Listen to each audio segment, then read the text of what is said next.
The magic നോവലിലേക്ക് ഏവർക്കും സ്വാഗതം. Josy വാഗമറ്റത്തിൻ്റെ ദ്രാവിഡൻ part 9. ഞാൻ എങ്ങനെ കരുതിയാൽ അതോടെ എല്ലാം തീരുവോ? അയാൾ തന്നെ നാട് നീളെ വീരകൃത്യം പോലെ പറഞ്ഞുകൊണ്ട് നടന്നില്ലേ ഈ ചായ. പൊടിപ്പാറ വക്കൻ്റെ മകളെ ഞാൻ നശിപ്പിച്ചെന്ന്. അതറിയാത്തവരായിട്ട് ഈ നാട്ടിൽ ഇനി ആരെങ്കിലും ഉണ്ടോ? അവരുടെ മനസ്സിൽ നിന്ന് അത് മാഞ്ഞു പോവുമോ? സഹദേവൻ കടിച്ചു തുപ്പിയ ചണ്ടിയാ ഞാനെന്ന് ഏത് കാലത്തും ആളുകൾ പറഞ്ഞുകൊണ്ട് നടക്കില്ലേ? അതിനൊന്നും നമുക്ക് പരിഹാരം കാണാൻ പറ്റില്ലല്ലോ. ഇല്ലെന്നറിയാവുന്നത് കൊണ്ടാ ഞാൻ സൂര്യഗിരിക്ക് വരുന്നില്ലെന്ന് പറഞ്ഞത്. പിന്നെ നീ എന്ത് ചെയ്യാൻ പോകുന്നു? എൻ്റെ വയറ്റിൽ കിടക്കുന്ന കുഞ്ഞിനെ ഞാൻ പ്രസവിക്കും, വളർത്തും. ട്രീസ, നീ എന്ത് ഭ്രാന്താ ഈ പറയുന്നത്? കല്യാണം കഴിക്കാത്ത നീ തന്തയില്ലാത്തൊരു കുഞ്ഞിനെ. ആരാ പറഞ്ഞത് തന്തയില്ലെന്ന്? അവളുടെ കണ്ണുകളിൽ അഗ്നിനാളങ്ങൾ നീന്തുന്നത് അവൻ കണ്ടു. ഞാനൊരു കുഞ്ഞിനെ പ്രസവിച്ചാൽ അതിൻ്റെ അച്ഛൻ ആരാണെന്ന് ഈ പാലക്കാരക്കാർക്ക് മുഴുവൻ അറിയാം. ആരോടും പറഞ്ഞു കൊടുക്കേണ്ട കാര്യമില്ല. എന്നിട്ട് നീ എന്ത് നേടാൻ പോകുന്നു? നശിച്ചുപോയ നിന്റെ ജീവിതം നിനക്ക് തിരിച്ചു പിടിക്കാൻ പറ്റുമോ? പിഴച്ച് പ്രസവിച്ചവളെന്ന് നിന്നെയും തന്തയില്ലാത്ത പിഴച്ചുണ്ടായെന്ന നിന്റെ കുഞ്ഞിനെയും നാട്ടുകാർ വിളിച്ച് അവമാനിക്കുന്ന തടയാൻ എന്നെക്കൊണ്ട് പറ്റുമോ? എന്നെ പിഴച്ച് പ്രസവിച്ചവളെന്ന് വിളിച്ചോട്ടെ, ഞാൻ സഹിച്ചു. ഞാൻ തന്നെ എഴുതിത്തള്ളിയ ജീവിതമാണ് എൻ്റേത്. പക്ഷേ ഞാൻ പ്രസവിക്കുന്ന കുഞ്ഞിനെ തന്തയില്ലാത്തതെന്ന് വിളിച്ച് ആക്ഷേപിക്കാൻ ആരെയും ഞാൻ അനുവദിക്കില്ല. ട്രീസ വീറോടെ പറഞ്ഞു. എൻ്റെ കുഞ്ഞ് ആദ്യം വിളിക്കുന്ന വിളി അമ്മയെന്നായിരിക്കില്ല, അച്ഛ എന്ന് വിളിക്കാൻ എന്ന് ആ കുഞ്ഞിന് ത്രാണി ഉണ്ടാകുന്നു. അന്ന് ഞാൻ അതിനെ അയാളുടെ മുമ്പിൽ കൊണ്ടുപോയി നിർത്തി അച്ഛ എന്ന് വിളിപ്പിക്കും. കുരിശുമൂട് കവലയിൽ വെച്ച് ഞാൻ വിളിപ്പിക്കും. അയാൾ പണിയെടുക്കുന്ന പണിസ്ഥലത്ത് കൊണ്ടുചെന്ന് വിളിപ്പിക്കും. അയാളുടെ വീട്ടുമുറ്റത്ത് കൊണ്ട് ഞാൻ വിളിപ്പിക്കും. 4 ആൾ ഒന്നിച്ചു കൂടുന്നിടത്തെല്ലാം അച്ഛ എന്നുള്ള വിളി കേട്ട അയാൾ തിരിഞ്ഞു നോക്കുമ്പോൾ കാണുന്നത് എൻ്റെ കുഞ്ഞിൻ്റെ മുഖമായിരിക്കും. ഊണിലും ഉറക്കത്തിലും അയാൾ ആ വിളി കേട്ട് ഞെട്ടും. രക്ഷപ്പെടാൻ സമ്മതിക്കില്ല ഞാൻ. ട്രീസ പ്രസവിക്കുന്നതിന് കുഞ്ഞിന് അമ്മയുണ്ടാവില്ല, അച്ഛൻ മാത്രമേ ഉണ്ടാവൂ. അവളുടെ സ്വരം ഇടിമിന്നൽ പോലെ കത്തിപ്പുളഞ്ഞു കയറി. അവളുടെ മുഖം ചുട്ടുപഴുത്തിരുന്നു. ഇത് തൻ്റെ അനുജത്തിയല്ലെന്ന് രാരിച്ചന് തോന്നി. ഇച്ഛായ എന്ന് വിളിച്ച് തൻ്റെ പുറകെ കൊഞ്ചി നടക്കാറുള്ള പെണ്ണല്ല ഇത്. സംഭവിച്ച ദുരന്തമോർത്ത് മുറിക്കോണിലെ ഇരുട്ടിലിരുന്ന് നിശബ്ദം തേങ്ങുന്ന അബലയായൊരു പെൺകിടാവുമല്ലത്. അതൊരു കനലാണ്, ചാരം മൂടിയ തീക്കനൽ. വിൻസെൻ്റ് രാരിച്ചനെ ഡ്രൈവിംഗ് പഠിപ്പിക്കാമെന്നൊരു നിർദ്ദേശം വെച്ചപ്പോൾ ഫിലിപ്പോസ് മുതലാളി ആദ്യം എതിർത്തു. കൊല്ലാനുള്ളവനെ ഒരുപാട് വളർത്താതിരിക്കുന്നേ നല്ലത്. പപ്പ, തൽക്കാലം നമുക്ക് അവനെ കൊണ്ട് പ്രശ്നമൊന്നുമില്ലല്ലോ. ആ നിലയ്ക്ക് അവനെ പരമാവധി ഉപയോഗിച്ചിട്ട് വേണം വലുതും ചെയ്യാൻ. ഇപ്പം തന്നെ അവൻ തോട്ടത്തിൽ ചില പ്രശ്നമൊക്കെ ഉണ്ടാക്കുന്നെന്നാ ആ രാമൻകുട്ടിയും ഔതച്ചേട്ടനും ഒക്കെ പറയുന്നത്. ഒരു പ്രശ്നവും ഇല്ല. അവർ കണ്ടമാനം ഭരിക്കാൻ ചെന്നാൽ അവൻ സമ്മതിക്കുകയില്ല. പിന്നെ വല്ലപ്പോഴും 5 മിനിറ്റ് മാറിയിരുന്ന് പുകവലിക്കും. അത് മറ്റവർക്ക് ഇഷ്ടമല്ല. ഇവനെ ഡ്രൈവിംഗ് പഠിപ്പിച്ചിട്ട് നമുക്കെന്നാ പുണ്യം കിട്ടാനാ? കാട്ടിന്ന് തടിയും കഞ്ചാവും കടത്താൻ നമുക്കിപ്പോൾ ചുണയുള്ള ഡ്രൈവർമാരുണ്ടോ? സൂര്യഗിരിന്ന് വിളിക്കണ്ടേ? വിളിച്ചാൽ തന്നെ കാട്ടിലേക്ക് ഓട്ടമെന്നറിഞ്ഞാൽ അവൻ്റെയൊക്കെ മുഖം കറക്കും. ഒടുക്കത്തെ ചാർജും കൊടുക്കണം. അവനൊക്കെ തരം കിട്ടിയാൽ ഒറ്റുകയും ചെയ്യും. അവന്മാരാ നമുക്ക് കള്ളത്തടിയും കഞ്ചാവും ഒക്കെ ഉണ്ടെന്ന് നാട്ടിൽ പറഞ്ഞു വരുത്തുന്നതും. അതേസമയം നമുക്ക് കരുത്തനും വിശ്വസ്തനുമായൊരു ഡ്രൈവർ ഉണ്ടെങ്കിൽ കണ്ണുമടച്ച് വീട്ടിലിരിക്കാം. ഇവിടെ വണ്ടിയുണ്ടല്ലോ, വിൻസെൻ്റ് വിശദീകരിച്ചു. അതൊന്നും വേണ്ട മോനെ. നമ്മുടെ വണ്ടിയിലോ നമ്മുടെ വീട്ടിലോ ഇതൊന്നും ഏറ്റെടുത്തെന്ന് എനിക്ക് വലിയ നിർബന്ധമാണ്. അത് വേറെ കാര്യം. നമുക്ക് പഴയ ഒരു വണ്ടി വിലക്കെടുക്കാം പപ്പ. അതുകൊണ്ട് നഷ്ടമൊന്നുമില്ല. വേറെയും ചില പദ്ധതികളൊക്കെ എൻ്റെ മനസ്സിലുണ്ട്. ആ കഴിവേറി ആരാ ചക്രം തിരിക്കാൻ പഠിപ്പിക്കുന്നേ? അത് സമയം കിട്ടുമ്പോൾ ഞാനും പയസും കൂടെ മാറി മാറി പഠിപ്പിച്ചോളാം. വിൻസെൻ്റെ, പാമ്പിന് ഒരുപാട് പാല് കൊടുക്കരുത്, അതെപ്പോഴും ഓർത്തോ. വിൻസെൻറ്റിൻ്റെ മനസ്സിൽ പല പദ്ധതികളുണ്ടായിരുന്നു. കാട്ടിലൊരു വാറ്റുകേന്ദ്രം തുറക്കണം. ചാരായ നിരോധനത്തിൻ്റെ കാലമായതുകൊണ്ട് വൻപിച്ച ലാഭ ബിസിനസ് സാധ്യതയുള്ള ബിസിനസ്സാണ്. സംഗതി തുടങ്ങിക്കഴിഞ്ഞാൽ ദിവസേന അങ്ങോട്ടും ഇങ്ങോട്ടും ചരക്കുമായി വണ്ടി ഓടേണ്ടി വരും. രാരിച്ചനെ പോലെ ധൈര്യവാനും സമർത്ഥനും കരുത്തനുമായൊരുത്തനെ ഡ്രൈവറായി വെച്ചാൽ ഒന്നും പേടിക്കണ്ട. അവനോട് ഒരു സാധനം ഒരിടത്ത് എത്തിക്കണമെന്ന് പറഞ്ഞാൽ എത്തിച്ചിരിക്കും. അല്ലെങ്കിലും 10-12 പേരെ ഒറ്റയ്ക്ക് അടിച്ചിടാൻ കഴിവുള്ള ഒരുത്തൻ തൻ്റെ കൂടെ ഉണ്ടെന്നറിഞ്ഞാൽ ഏതുതരം ആൾക്കാരും ഒന്ന് വരളും. ഉച്ച തിരിഞ്ഞ് രാരിച്ചനെ വിട്ടുതരണമെന്ന് രാമൻകുട്ടിയോട് പറയാൻ വേണ്ടി വിൻസെൻ്റ് തോട്ടത്തിലേക്ക് പോയി. നാപ്സാക്ക് ഉപയോഗിച്ച് ഏലത്തിന് മരുന്ന് അടിക്കുന്ന പണി നടക്കുകയായിരുന്നു. രാമൻകുട്ടിയും ഔതച്ചേട്ടനും അങ്ങിങ്ങ് നടന്ന തൊഴിലാളികൾക്ക് നിർദ്ദേശം നൽകുന്നു. രാമൻകുട്ടി ആരുടെയോ നേർക്ക് തട്ടിക്കയറുന്നതും ഉറക്കെ ചീത്ത വിളിക്കുന്നതും കേൾക്കാം. രാരിച്ചൻ തൻ്റെ പുറത്തു നിന്ന് നാപ്സാക്ക് ഇറക്കി വെച്ചു. എന്താടാ കഴിവരടാ മോനെ അവിടെ, നിന്റെ നടു തളർന്നോ? ഔതച്ചേട്ടൻ ചോദിച്ചു. എല്ലാവരും പണിയൊന്ന് നിർത്തിക്കേ, രാരിച്ചൻ ഉറക്കെ വിളിച്ചു പറഞ്ഞു. തൊഴിലാളികൾ കാര്യമെന്തെന്നറിയാതെ പെട്ടെന്ന് നിശ്ചലരായി. എനിക്ക് രാമൻകുട്ടി ചേട്ടനോടും ഔതച്ചേട്ടനോടും ഒരു കാര്യം പറയാനുണ്ട്. രാരിച്ചൻ ഒരു ബീഡി കൊളുത്തി. എന്താന്ന് വെച്ചാ പറഞ്ഞു തൊലയ്ക്കടാ, രാമൻകുട്ടി പറഞ്ഞു. നിങ്ങൾ നാക്കു വളച്ചാൽ തെറിയാണല്ലോ തൊഴിലാളികളെ വിളിക്കുന്നേ. ആ കലാപരിപാടി ഒന്ന് നിർത്തണം. മലയാള ഭാഷയിൽ വേറെ എന്തെല്ലാം നല്ല വാക്കുകളുണ്ട്. ഞങ്ങൾ തെറി വിളിക്കരുതെന്ന് പറയാൻ നീ ആരാ? ഞങ്ങളുടെ മുതലാളിയോ? ഔതച്ചേട്ടൻ കയർത്തു. ഞങ്ങളെ തെറി വിളിക്കാൻ താനാരാ? ഔതച്ചേട്ടൻ രാമൻകുട്ടിയെ നോക്കി. അതുകൊണ്ട് രാരിച്ചൻ പറഞ്ഞു, ഇനി മേലിൽ നിങ്ങൾ ആരെയും തെറി വിളിക്കാൻ പാടില്ല. വിളിച്ചാൽ? ഔതച്ചേട്ടൻ ചൊരുകി നിന്നു. വിളിച്ചാൽ വിളിക്കുന്നവൻ്റെ വായി പല്ല് കാണില്ല. നീ എന്താ ഭീഷണിപ്പെടുത്തുകയാണോ? അതെ. അല്ലെങ്കിലൊന്ന് വിളിച്ചു നോക്ക്, ഒരു കൊച്ചു തെറി ഒന്ന് വിളിച്ചു നോക്ക്. രാരിച്ചൻ്റെ മുറുകിയ മുഖവും പാറ പോലെ ഉറച്ച സ്വരവും ഔതച്ചേട്ടനെ ഭയപ്പെടുത്തി. അയാൾക്ക് ഇതിന് ധൈര്യം വന്നില്ല. നീ നിന്റെ കാര്യം മാത്രം പറഞ്ഞാൽ മതി, മറ്റു തൊഴിലാളികളുടെ കാര്യം അവർ തീരുമാനിച്ചോളും, രാമൻകുട്ടി പറഞ്ഞു. അവർ തീരുമാനിക്കട്ടെ, ഞാൻ ചോദിക്കാം. രാരിച്ചൻ തൊഴിലാളികളുടെ നേർക്ക് തിരിഞ്ഞു ചോദിച്ചു. ഇവരുടെ പുളിച്ച തെറിവിളി കേൾക്കാൻ ഇഷ്ടമുള്ള ആരെങ്കിലും ഉണ്ടോടാ കൂട്ടത്തിൽ? ആരും അനങ്ങിയില്ല. അങ്ങനെയുള്ള ഒരു കൈ ഒന്ന് പൊക്കി പിടിക്കണം. ആരുടെയും കൈ ഉയർന്നില്ല. കണ്ടോ, ആരുമില്ല. രാവിലെ ഓരോ അമ്മമാര് മോനെ ചക്കരേ എന്നൊക്കെ വിളിച്ച് ചോറും പൊതിഞ്ഞു കൊടുത്ത് വിടുന്ന മക്കളാ ഇവരൊക്കെ. ഇവിടെ വരുമ്പോൾ ആ മോൻ്റെ പുറകിൽ താനൊക്കെ ഓരോ വിശേഷണം കൂടി ചേർക്കും. പോലയാടി മോൻ, കഴിവരടാ മോൻ. പെറ്റ തള്ളയും തന്തയും കേട്ടാൽ സഹിക്കുമോ? അതുകൊണ്ടാ അതങ്ങ് നിർത്തിയേക്കാൻ പറഞ്ഞത്. പന്നിയും പട്ടിയൊന്നും അല്ല ഇവിടെ വേല ചെയ്യുന്നത്, നിങ്ങളെപ്പോലത്തെ മനുഷ്യർ തന്നെ.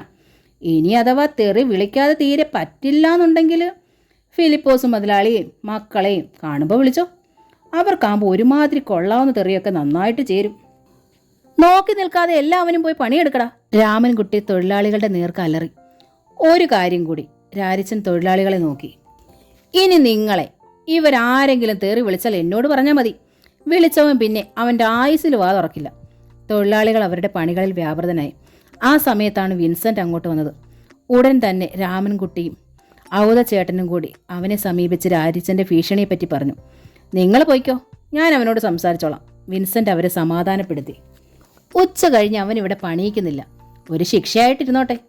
രാമൻകുട്ടിക്കും ഔതച്ചേട്ടനും തൃപ്തിയായി. രാരിച്ചൻ പണി മതിയാക്കിയേക്ക്, വിൻസെൻ്റ് വിളിച്ചു പറഞ്ഞു. അതെന്തിനാ കൊച്ചു മുതലാളി? കാര്യമുണ്ട്. അവൻ നാപ്സാക്ക് തോളിൽ നിന്ന് ഇറക്കി വെച്ചു. എന്നിട്ട് വിൻസെൻറ്റിൻ്റെ അടുത്ത് വന്നു. എന്താ കാര്യം? വാ പറയാം. വിൻസെൻ്റ് രാരിച്ചനെയും കൂട്ടി തിരിച്ചു നടന്നു. നിനക്ക് വണ്ടി ഓടിക്കാൻ ഇഷ്ടമാണോ? വിൻസെൻ്റ് ചോദിച്ചു. ഭയങ്കര ഇഷ്ടമാ. എന്നാൽ നീ വണ്ടി ഓടിക്കണം. എവിടെ വണ്ടി? അതിന് നിനക്ക് ഡ്രൈവിംഗ് അറിയാമോ? ഇല്ല. പിന്നെങ്ങനാ? എനിക്ക് ഓർമ്മ വെച്ചപ്പോൾ മുതലുള്ള ഒരു ആഗ്രഹമാണ് ഡ്രൈവിംഗ് പഠിക്കണമെന്ന്. എന്നാൽ നീ ഡ്രൈവിംഗ് പഠിക്കാൻ പോകുന്നു. എവിടെ?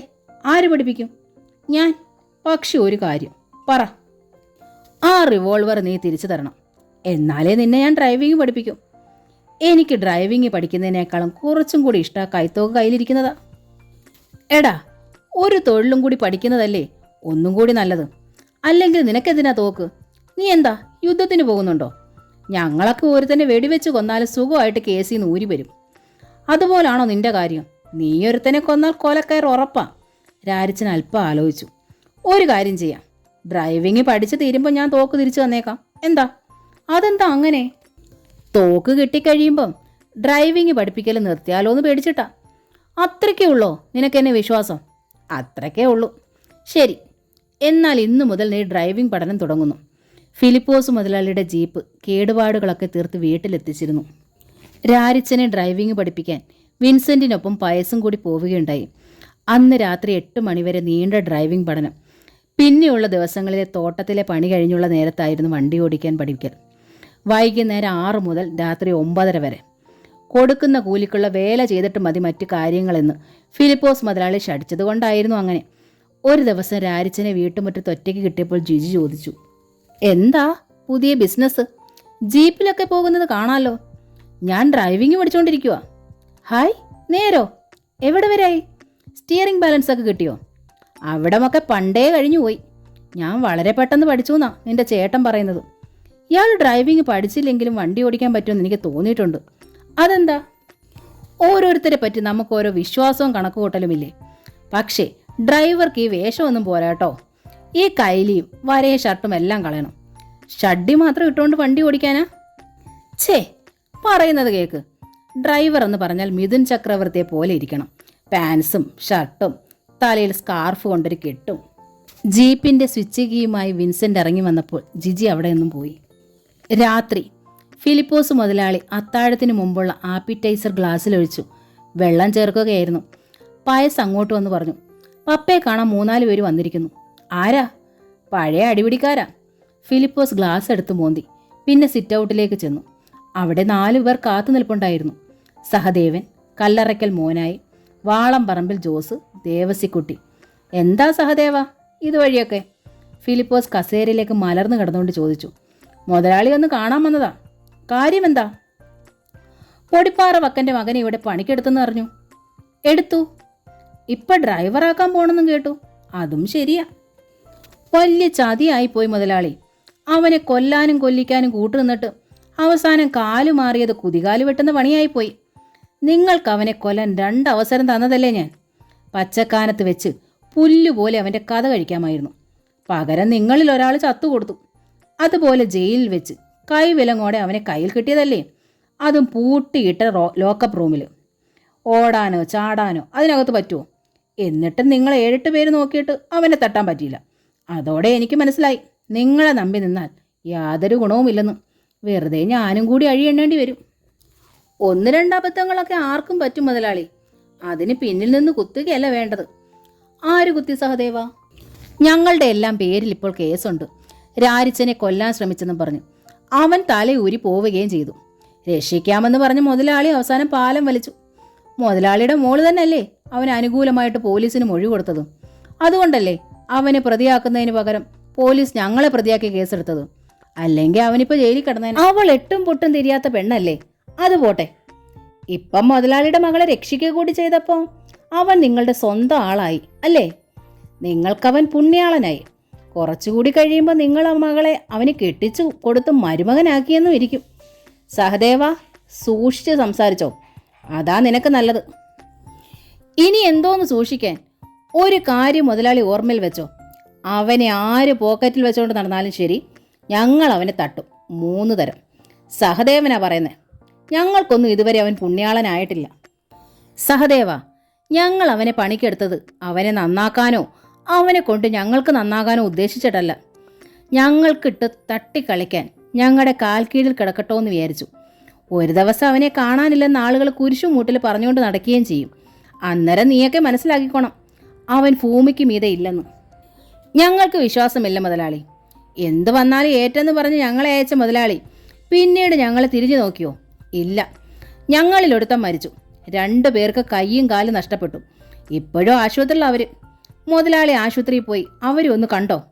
അതോ ഗുളിക മേടിക്കാനെന്നും പറഞ്ഞ് വല്ലതും 5 രൂപയെങ്കിലും വെച്ച് നീട്ടിയോ? മരിച്ചത് മുതലാളിയുടെ ഒരു കൂലിപ്പണിക്കാരനായിരുന്നല്ലോ. അവനെ കൊണ്ട് കഴിഞ്ഞിരുന്ന ഒരു ഭാര്യയും 2-3 മക്കളും തന്തയും തള്ളയും ഉണ്ടായിരുന്നു. അവൻ്റെ കുഴിമാടത്തിൽ മെഴുകുതിരി കത്തിച്ചോ എന്നും പറഞ്ഞ് 1/4 കാശ് മുതലാളി അവർക്ക് കൊടുത്തോ? ഇല്ല. അതുകൊണ്ടാ പറഞ്ഞത് ഇനി ഞങ്ങൾക്ക് മുതലാളി വിശ്വാസമില്ലെന്ന്. ആയിക്കോട്ടെ, നിങ്ങളെ വിശ്വസിപ്പിക്കണമെന്ന് എനിക്ക് നിർബന്ധമില്ല. പക്ഷേ ഒന്നോർത്തോ, പൊടിപ്പാറ വക്കൻ്റെ മകനാവൻ. പാമ്പിനാ നിങ്ങൾ പാല് കൊടുക്കുന്നത്. ഞങ്ങൾ അവൻ്റെ പേര് വെട്ടിയതാ. ആയുസ് തീർന്നിട്ടും ഭാഗ്യം കൊണ്ട് ജീവിച്ചിരിക്കുന്നവനവൻ. പക്ഷേ അധിക ദിവസം അവൻ മുമ്പോട്ട് പോവില്ല. വാഴത്തട വെട്ടി അറിയുന്നത് പോലെ അവനെ വെട്ടിയിരിക്കുന്നത് ഒരു ദിവസം മുതലാളിക്ക് കാണാം. സഹദേവൻ വീറോടെ സിറ്റ് ഔട്ടിലേക്കുള്ള പടിയിൽ കാലെടുത്ത് വെച്ചുകൊണ്ട് തുടർന്നു. പൊടിപ്പാറ വക്കൻ്റെ കുടുംബത്തെ ഭൂമിയിൽ നിന്ന് മായ്ച്ചു കളയുമെന്ന് ശപഥമെടുത്തവനാ ഞാൻ. എൻ്റെ സീതയുടെ ഗതി കിട്ടാത്ത ആത്മാവാണ് മുതലാളി എൻ്റെ ശക്തി. വേറെ ആരും എനിക്ക് കൂട്ടുവേണ്ട. നഷ്ടപ്പെട്ടത് എനിക്കാ. എൻ്റെ പെണ്ണിനെ കൊന്നു കുഴിച്ചു മൂടിയ പൊടിപ്പാറ വക്കൻ്റെ മകനാണവൻ. അവനും കുടുംബത്തിനും ഈ ഭൂമിയിൽ ജീവിക്കാൻ അവകാശമില്ലെന്ന് സഹദേവൻ വിധി എഴുതി കഴിഞ്ഞതാ. സഹദേവൻ ആ വിധി നടപ്പാക്കാനും അറിയാം. അവൻ തിരിഞ്ഞു കൂട്ടുകാരെ നോക്കി. വാടാ. മുറ്റത്തെ വെളിച്ചത്തിനപ്പുറം ഇരുട്ടിലേക്ക് അവർ നടന്നു മറയുന്നത് നോക്കി ഫിലിപ്പോസ് ഗൂഢമായ ചിരിയോടെ ഇരുന്നു. ശനിയാഴ്ച ഉച്ചയായപ്പോൾ വിൻസെന്റ് രാരിച്ചനെ ബംഗ്ലാവിലേക്ക് വിളിപ്പിച്ചു. രാരിച്ചനെ ജീപ്പിന്റെ താക്കോൽ ഏൽപ്പിച്ച് വിൻസെന്റ് പറഞ്ഞു, നീ ഏറെക്കുറെ ഡ്രൈവിംഗ് പഠിച്ചു കഴിഞ്ഞു. തനിയെ വണ്ടി ഓടിക്കാറായി. നിന്നെ ഞാനിപ്പോൾ ഒരു ജോലി ഏൽപ്പിക്കുകയാണ്. നീ വണ്ടിയുമായി സൂര്യഗിരിയിൽ പോകണം. ദർബാർ എസ്റ്റേറ്റിൽ മാനേജർ ഡിക്രൂസിനെ കാണണം. ഞാൻ തരുന്ന കവർ അവിടെ ഏൽപ്പിക്കണം. നിന്നെ ഒന്ന് ചെക്ക് ചെയ്യാനും കൂടി വേണ്ടിയിട്ടായത്. എന്നാൽ ഞാൻ ആ തോട്ടിലൊന്ന് മുങ്ങിയിട്ട് വരാം. ആകെ വിയർത്തിരിക്കുക. ജിജി ഇത് കേട്ടുകൊണ്ട് സിറ്റ് ഔട്ട് നിൽപ്പുണ്ടായിരുന്നു. രാരിച്ചൻ കുളി കഴിഞ്ഞ് വന്ന് വണ്ടിയിൽ കയറുമ്പോഴേക്കും ജിജിയും ഡ്രസ്സ് ചെയ്ത് ഓടിവെത്തി. ഡ്രൈവർ, ഞാനും വരുന്നു, അവൾ പറഞ്ഞു. നീ ഇപ്പം എങ്ങോട്ടാ മോളെ? ഫിലിപ്പോസ് വിസ്മയത്തോടെ ചോദിച്ചു. സൂര്യഗിരിയിൽ നിന്ന് എനിക്ക് ചില അത്യാവശ്യ സാധനങ്ങളൊക്കെ വാങ്ങിക്കാനുണ്ട് പപ്പ. അത് പിന്നെ നിനക്ക് സമയം കിട്ടുമ്പോൾ തനിയെ ജീപ്പ് ഓടിച്ചു പോയി വാങ്ങിച്ചാൽ പോരെ? ഞാൻ ജീപ്പ് ഓടിക്കാനോ? ആ ആക്സിഡൻറ്റ് കഴിഞ്ഞ പിന്നെ സ്റ്റിയറിംഗ് പിടിക്കുമ്പോൾ എൻ്റെ കൈ വിറയ്ക്കും. ഇപ്പോഴാണെങ്കിൽ നമുക്ക് ജീപ്പ് സൂര്യഗിരിക്ക് പോവുകയല്ലേ, ഡ്രൈവറും ഉണ്ടല്ലോ. അവൻ ശരിക്കും ഓടിക്കാനൊന്നും പഠിച്ചിട്ടില്ല. ഞാനൊന്ന് നോക്കട്ടെ അയാളുടെ ഡ്രൈവിംഗ് എങ്ങനെയുണ്ടെന്ന്. റഫായിട്ടാണോ സ്മൂത്തായിട്ടാണോ ഡ്രൈവ് ചെയ്യുന്നതെന്നൊന്നും അറിയാമല്ലോ. നീ ഒറ്റയ്ക്ക് അവൻ്റെ കൂടെ പോകണോ? പൊടിപ്പാറ വക്കൻ്റെ മകനാ, ആൾപ്പാർപ്പില്ലാത്ത സ്ഥലവാ.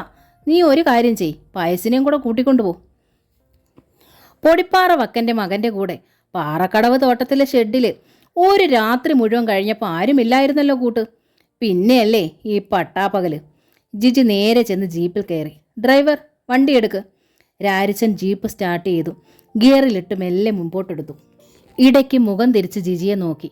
അവൾ മോടിയായി വസ്ത്രധാരണം ചെയ്തിരിക്കുന്നു. പെണ്ണിന്ന് അണിഞ്ഞൊരുങ്ങിയാണല്ലോ ഇറങ്ങിയിരിക്കുന്നത്, രാരിച്ചൻ പറഞ്ഞു. ജിജി അവനെ നോക്കി ചിരിച്ചു. എങ്ങനെയുണ്ട് എൻ്റെ ഡ്രസ്സ്? ആ, തരക്കേടില്ല. അങ്ങനെ ഒഴുക്കൻ മട്ടിൽ പറഞ്ഞാൽ പോരാ, കൊള്ളാമെങ്കിൽ ഉഗ്രൻ എന്ന് പറയണം. ശരി, ഉഗ്രൻ.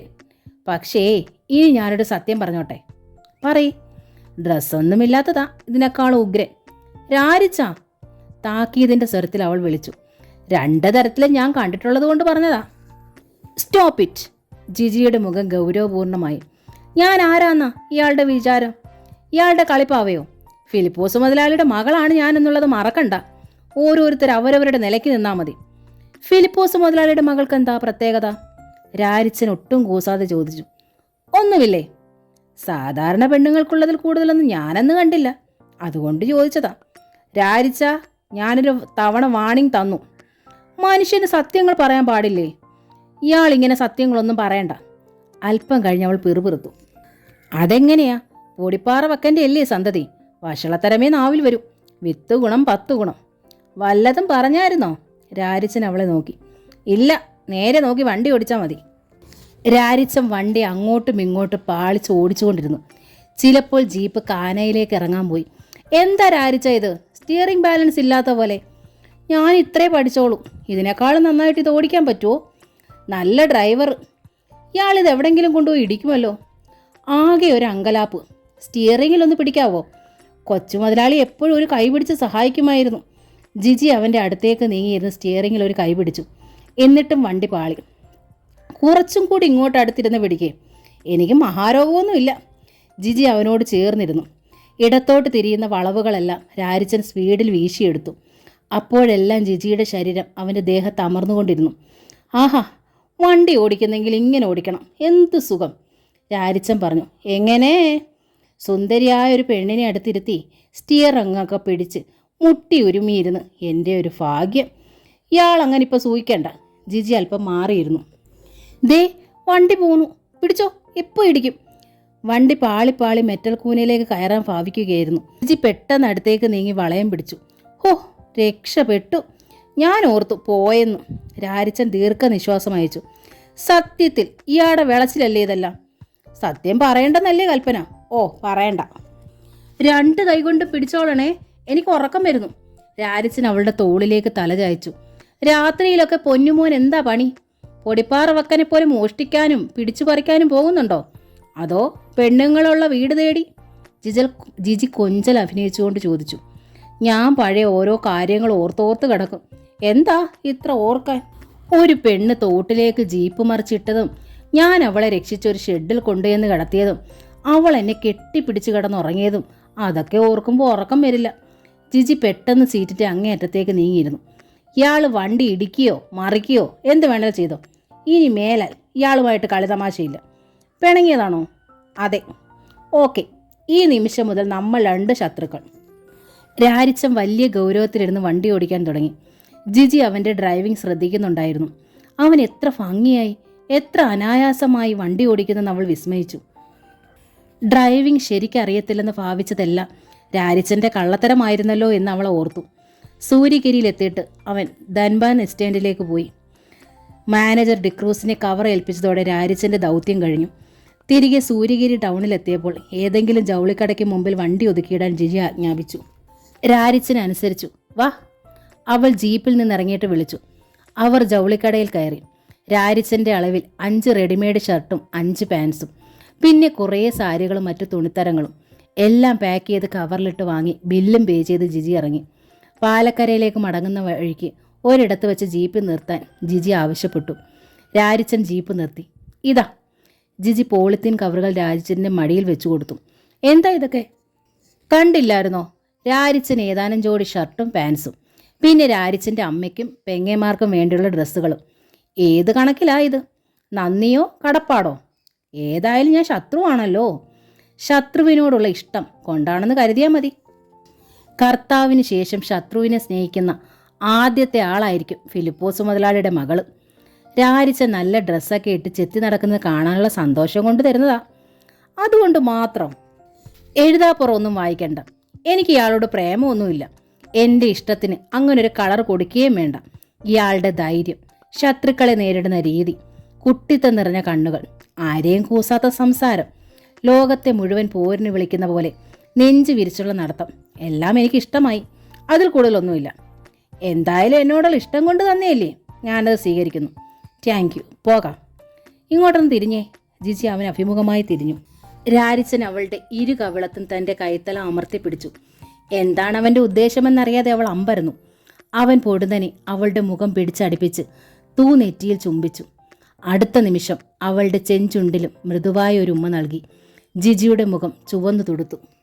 കോപവും അത്ഭുതവും അമ്പരപ്പും അവളുടെ കണ്ണുകളിൽ മാറി മാറി തെളിഞ്ഞു. അവന് തന്നോടിത് ചെയ്യാൻ എങ്ങനെ ധൈര്യം വന്നു? നിങ്ങൾ പണക്കാർ, രാരിച്ചൻ പറഞ്ഞു. ഇഷ്ടം പ്രകടിപ്പിക്കാൻ കാശ് ഇഷ്ടം പോലെയുണ്ട്. കാശില്ലാത്ത ഞാൻ ഇങ്ങനെയല്ലാണ്ട് പിന്നെ എങ്ങനാ തിരിച്ചങ്ങോട്ട് ഇഷ്ടം കാണിക്കും? ജിജി ഒന്നും മിണ്ടിയില്ല. രാരിച്ചൻ ജീപ്പ് സ്റ്റാർട്ട് ചെയ്തു. അത് മെല്ലെ നീങ്ങിത്തുടങ്ങി. ജിജി മൗനമായിരുന്നു. ഒടുവിൽ രാരിച്ചൻ പറഞ്ഞു, തെറ്റിദ്ധരിക്കണ്ട, എനിക്ക് അങ്ങോട്ടും പ്രേമമൊന്നുമില്ല. അല്ലെങ്കിലും എനിക്കറിയില്ലേ ഞാൻ ആരാണെന്നും. ഫിലിപ്പോസ് മുതലാളിയുടെ മകളാര്? ഞാനൊരു നേർച്ചക്കുരുതി. ഇന്നോ നാളെയോ ചാവാന്ന് അറിഞ്ഞൂടാ. ദീർഘായുസില്ല, ഉറപ്പാ. അവൻ ജിജിയെ നോക്കി. അവൾ ദൂരേക്ക് നോട്ടമയച്ചിരിക്കുകയാണ്. എന്നാലും എനിക്കൊരു തോന്നൽ, നിന്നോട് എനിക്ക് എന്തുമാകാമെന്ന്. കളിയാക്കാം, കരയിക്കാം, ഒന്ന് കെട്ടിപ്പിടിക്കാം, വല്ല വിഷമവും തോന്നിയാൽ മനസ്സ് തുറന്നു പറയാം. ഒരധികാരം ഉള്ളതുപോലെ, അത്രേ ഉള്ളൂ. അത് കണക്കാക്കണ്ട. അധിക പ്രസംഗമായിട്ട് തോന്നുന്നുണ്ടെങ്കിൽ അകന്നു നിന്നോ. എന്തായാലും നിങ്ങളുടെ വീട്ടിലേക്ക് അതിക്രമിച്ച് കയറാനൊന്നും ഞാൻ വരില്ല. ജിജി അപ്പോഴും മൗനം ആചരിച്ചു. പുതിയ ഏലകൃഷിക്കുള്ള കാട് വെട്ടിത്തെളിക്കുകയാണ് തൊഴിലാളികൾ. രാമൻകുട്ടിയും ഔതച്ചേട്ടനും പതിവ് പോലെ ഉത്തരവുകൾ പുറപ്പെടുവിച്ചുകൊണ്ട് തൊഴിലാളികൾക്കിടയിൽ നടക്കുന്നുണ്ട്. അതിനിടയിൽ കാട് വെട്ടുന്നവരുടെ സംഘത്തിൽ നിന്നും ഒരു നിലവിളി കേട്ടു. തൊഴിലാളികൾ ചിലർ അങ്ങോട്ട് ഓടിപ്പോകുന്നതും കണ്ടു. രാരിച്ചനും മറ്റും പണി നിർത്തി ശ്രദ്ധിച്ചു. അല്പം കഴിഞ്ഞപ്പോൾ പാറയ്ക്കലെ യോഹന്നാനെ താങ്ങിപ്പിടിച്ചുകൊണ്ട് ഏതാനും പേർ മുകളിലേക്ക് കയറി വരുന്നത് കണ്ടു. എന്തോന്നാടാ അവിടെ ബഹളം? രാമൻകുട്ടി ചോദിച്ചു. യോഹന്നാനെ വേഷം തീണ്ടി, എസ്തപ്പാൻ പറഞ്ഞു. യോഹന്നാന്റെ കാൽവണ്ണയിൽ പട്ടി കടിച്ചതുപോലെ മുറിവ്. അതിൽ നിന്ന് ചോര ഒഴുകുന്നു. യോഹന്നാനാണെങ്കിൽ ഭയന്ന് ബോധം കെട്ട് വീഴുമെന്ന നിലയിലാണ്. പാമ്പ് തന്നെയാണോടാ കടിച്ചത്? ഔതച്ചേട്ടൻ ചോദിച്ചു. മഞ്ചട്ടിയാ, കടിച്ച് കാലിൽ തൂങ്ങിക്കിടക്കുമായിരുന്നു. 5-6 തവണ കാൽ വലിച്ചു കുടഞ്ഞിട്ടാ അവൻ കടിവിട്ടത്. വേഗം വിഷഹാരിയുടെ അടുത്തോണ്ട് കൊണ്ടുപോ. രാജവെമ്പാലയുടെ വിഷമിറക്കുന്നവനാ നാരായണൻകുട്ടി. 4 പേർ കൂടെ പോകാൻ ഭാവിച്ചപ്പോൾ രാമൻകുട്ടി തടഞ്ഞു. ഒന്നോ താങ്ങിപ്പിടിക്കാൻ 2 പേര് മതി, ബാക്കിയുള്ളവർ പോയി പണിയെടുക്ക്.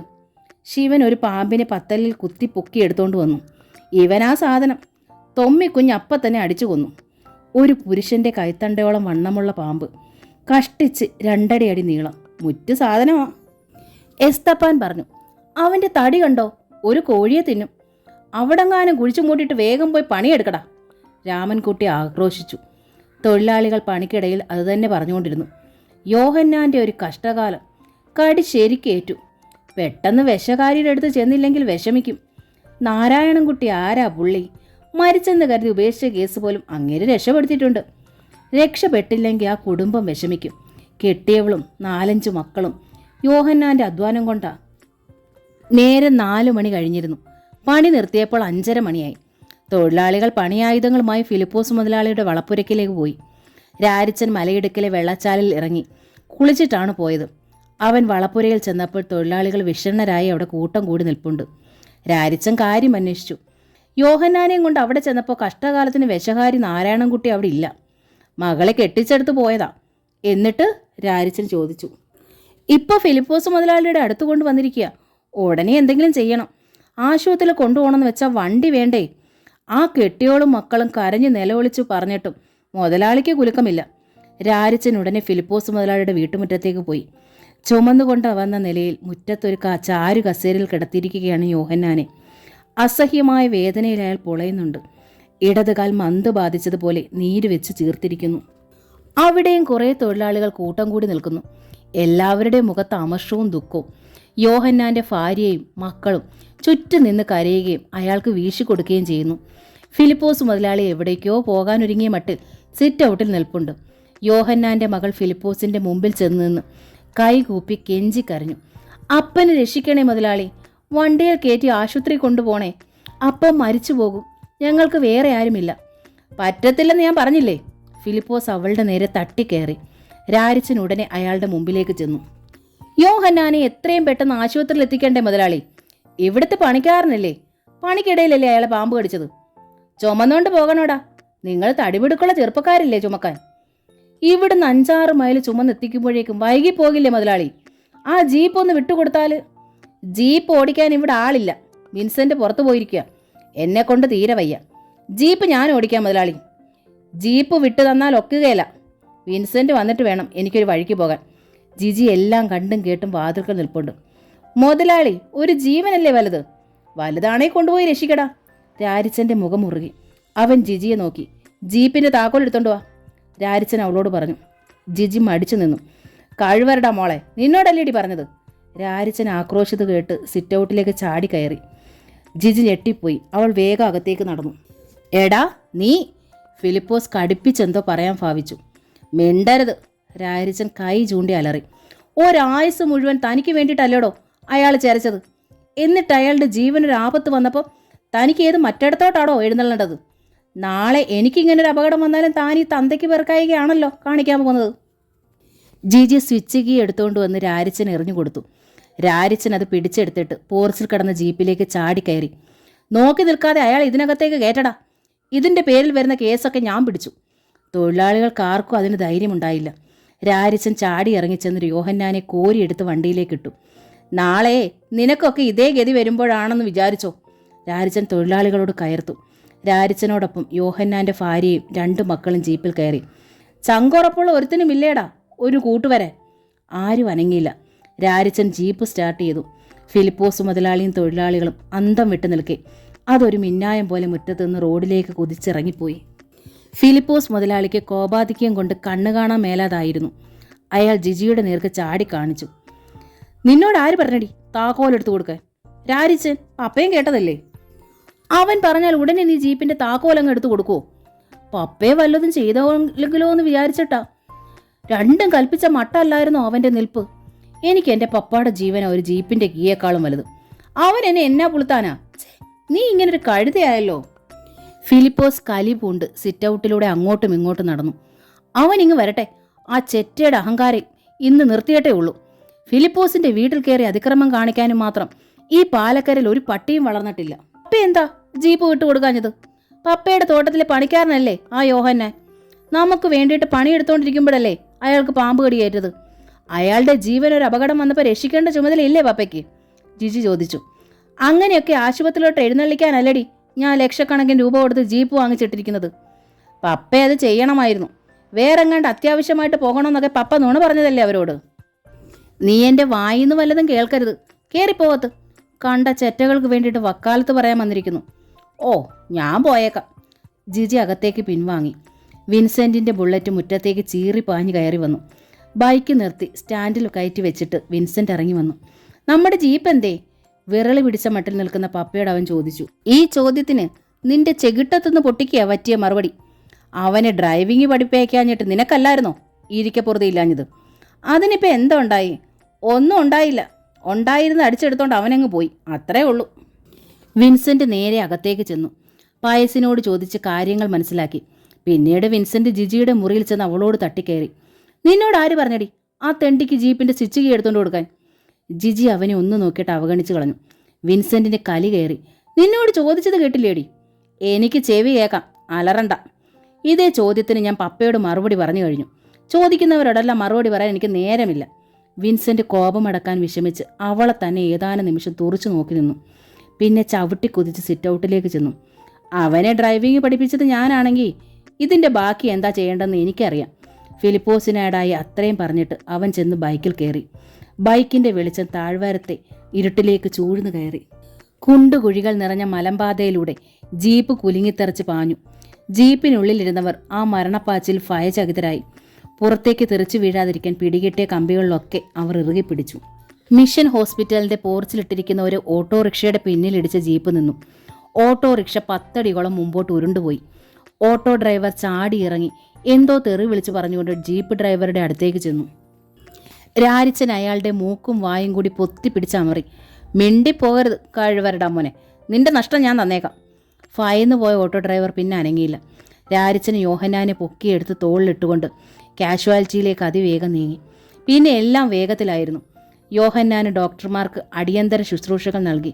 രാരിച്ചനും യോഹന്നാൻ്റെ ബന്ധുക്കളും കാഷ്വാലിറ്റിക്ക് വെളിയിൽ കാത്തുനിന്നു. ഇടയ്ക്ക് ഒരു ഡോക്ടറെ സമീപിച്ച് രാരിച്ചൻ ചോദിച്ചു, രക്ഷപ്പെടുമോ?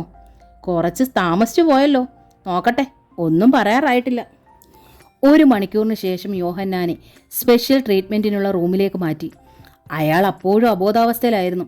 ഡോക്ടർ രാരിച്ചനെ നോക്കിക്കൊണ്ട് ചോദിച്ചു, ആരാ പേഷ്യൻ്റെ കൂടെ വന്ന് ഉത്തരവാദിത്തപ്പെട്ട ആര്? ഞാനാ, രാരിച്ചൻ പറഞ്ഞു. താനിങ്ങ് വാ, ചില മരുന്നുകൾ പുറത്തുനിന്ന് വാങ്ങണം, കുറിച്ച് തരാം. രാരിച്ചൻ ഡോക്ടറുടെ പിന്നാലെ ചെന്നു. വില കൂടിയ മരുന്നാ, ഇവിടുത്തെ ഫാർമസിയിൽ തന്നെ കിട്ടും. ഈ കെട്ടിടത്തിൻ്റെ വലത്തെ അറ്റത്താ ഫാർമസി. രാരിച്ചൻ ആ തുണ്ടും കയ്യിൽ പിടിച്ച് വിഷണ്ണനായി നിന്നു. എന്താ? ഡോക്ടർ ചോദിച്ചു. ഒന്നുമില്ല. പിന്നെ ഒരുപാട് വില കൂടിയ മരുന്നാണോ? എന്താ കൈ പൈസയില്ലേ? ഇല്ല. എന്ന് പറഞ്ഞാൽ എങ്ങനാ? എവിടുന്നെങ്കിലും സംഘടിപ്പിക്കേ? രാരിച്ചൻ ആ കുറിപ്പുമായി യോഹന്നാൻ്റെ ഭാര്യയും മകളെയും സമീപിച്ചു. മരുന്ന് വാങ്ങാനുള്ള കുറിപ്പാ, കാശ് വല്ലതും കയ്യിലുണ്ടോ? അവർ കൈമലർത്തി. സാരമില്ല. അവൻ കാഷ്വാലിറ്റിക്ക് മുമ്പിലൂടെ വെളിയിലേക്ക് ഇറങ്ങി. ഓട്ടോറിക്ഷക്കാരൻ വേഗം മുമ്പിൽ വന്നു. എൻ്റെ ഓട്ടോയുടെ റിപ്പയറിങ്ങിനുള്ള കാശ് തരണം. തരാം. തൻ്റെ കയ്യിലിപ്പോൾ എന്നാ ഉണ്ട്? കാശോ? പിന്നല്ലാതെ കാച്ചിക്കയാണോ? എന്തിനാ? മരുന്ന് വാങ്ങിക്കണം. മരുന്ന് വാങ്ങാൻ പോലും കാശില്ലെങ്കിൽ പിന്നെ എൻ്റെ റിപ്പയറിങ് കാശ് എങ്ങനെ തരുന്നേ? തരുമടോ, അല്ലെങ്കിൽ ജീപ്പ് താൻ പണയം പിടിച്ചോ. എൻ്റെ കയ്യിലെല്ലാം കൂടി 100-300 രൂപ കാണും, എടുക്ക്. ഓട്ടോറിക്ഷയുടെ റിപ്പയറിങ് കാശ് എല്ലാം കൂടി ഒന്നിച്ച് തരാമെന്ന്. താൻ ആ ജീപ്പിലോട്ട് കയറിയിരുന്നോ, ആരും കൊണ്ടുപോകാതെ. എന്നിട്ട് ഓട്ടോ ഡ്രൈവർ പണം കൊടുക്കാൻ മടിച്ചു. എടുക്കടോ, ഒരു ജീവൻ രക്ഷപ്പെടുന്ന കാര്യമാ, തനിക്ക് പുണ്യം കിട്ടും. കാശ് തരുന്നില്ലെങ്കിൽ റിപ്പയറിങ് ചെലവിന് താൻ ചെവി നുള്ളിക്കൊണ്ടിരുന്നാൽ മതി. ഓട്ടോ ഡ്രൈവർ കയ്യിലുണ്ടായിരുന്ന പണം എണ്ണി നോക്കി. 355 രൂപ. 55 രൂപ തിരിച്ച് പോക്കറ്റിലിട്ടിട്ട് ബാക്കി രാരിച്ചന് കൊടുത്തു. എനിക്ക് പുണ്യം കിട്ടണമെന്നൊന്നുമില്ല, കാശ് തിരിച്ചിങ്ങ് തന്നാൽ മതി. വെളുത്തപ്പോൾ മുതൽ രാത്രി വരെ ഓടിക്കിട്ടിയ കാശാ. ഓണർക്ക് കൊടുക്കണം, പെട്രോൾ അടിക്കണം, നാളെ വീട്ടിൽ ചോറ് വെക്കണമെങ്കിൽ. പഞ്ഞത്തരം പറയാതെ അവിടെ കാണാൻ പോയിരിക്കടോ. രാരിച്ചൻ ഫാർമസിയിലേക്ക് ചെന്നു. ഓട്ടോ ഡ്രൈവർ വിടാതെ അയാളുടെ പുറകെ കൂടി. മരുന്നിന് 347 രൂപയായി. രാരിച്ചൻ തിരിഞ്ഞ് ഓട്ടോ ഡ്രൈവറെ നോക്കി. തൻ്റെ പേരെന്താന്നാ പറഞ്ഞത്? രാജൻ. മറ്റേ 50 കൂടി ഇങ്ങതാ. അതുകൂടി തന്നാൽ പിന്നെ കടുങ്കാപ്പി കുടിക്കാൻ പോലും. അതിന് 5 രൂപ മതി. രാരിച്ചൻ അയാളുടെ പോക്കറ്റിൽ നിന്ന് 50 രൂപ എടുത്ത് ഫാർമസിയിൽ കൊടുത്തു. മരുന്നുമായി അവർ കാഷ്വാലിറ്റിയിലെത്തി. അത് നേഴ്സിനെ ഏൽപ്പിച്ചു. പിന്നെ ആശുപത്രി വരാന്തയിൽ കാത്തുനിൽപ്പ് തുടർന്നു. 2 മണിക്കൂർ കൂടി കഴിഞ്ഞു. യോഹന്നാന് ബോധം വീണു. ഡോക്ടർ പറഞ്ഞു, കഷ്ടിച്ച് രക്ഷപ്പെട്ടെന്ന് കരുതാം, പ്രതീക്ഷയ്ക്ക് വകയുണ്ട്. അല്പം കൂടി വൈകിപ്പോയിരുന്നെങ്കിൽ. ഡോക്ടർ അർദ്ധോക്തിയിൽ നിർത്തി. ജോസി വാഗമറ്റത്തിൻ്റെ ദ്രാവിഡൻ എന്ന നോവലിൻ്റെ ഈ ഭാഗം ഇവിടെ പൂർണ്ണമാവുകയാണ്. ഈ നോവൽ നിങ്ങൾക്ക് ഇഷ്ടമായെങ്കിൽ സബ്സ്ക്രൈബ് ചെയ്യാതാണ് നിങ്ങളിത് കാണുന്നതെങ്കിൽ പ്ലീസ് ഒന്ന് സബ്സ്ക്രൈബ് ചെയ്യണേ. താങ്ക്